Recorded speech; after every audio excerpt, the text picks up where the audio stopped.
ఈరోజు క్రైస్తవులు ఎలా ఉన్నారు అంటే, పాస్టర్ కూడా మంచోడైతే ఆయన సంఘంలో ఉంటే మనకు అన్ని జరిగిపోతాయి అనేటువంటి భావనతో ప్రియులారా ఇలాగా మనం ఆలోచిస్తున్నాం. కానీ మనం కష్టపడి భక్తి చేసి ప్రయాసపడి ఏది సత్యమో అది గ్రహించి ఆ దేవాది దేవుని యొక్క కృపకు పాత్రలం అవ్వాలని అనుకోలేకపోతున్నాం. మనం ఈ లోకంలో మనం బ్రతుకుతున్నప్పుడు బాధలు, కష్టాలు, అవమానాలు, ఇబ్బందులు వచ్చినప్పుడు మనం తాళలేక తట్టుకోలేక ప్రభు సమయం ఇంకా రాక మునిపే, ప్రభువు నిన్ను జ్ఞాపకం చేసుకోక మునిపే ఈరోజు చాలా మంది క్రైస్తవులు తొట్టిల్లిపోతున్నారు. ప్రియులారా, వాళ్ళ విశ్వాసాన్ని కోల్పోతున్నారు.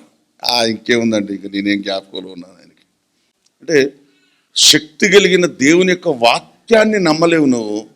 కానీ అన్యులు చెప్పే మాటలు విని తమ భక్తిని పోగొట్టుకున్న వాళ్ళు, తమ విశ్వాసాన్ని పోగొట్టుకున్న వాళ్ళు, పరిస్థితులను తాలుకోలేక, నిరీక్షణ లేక, విశ్వాసం లేక ప్రియులారా దేవుడు ఇచ్చినటువంటి శ్రేష్టమైన రక్షణ నుంచి తొలగిపోయిన వాళ్ళు ఎంతమంది ఈ భూమి మీద.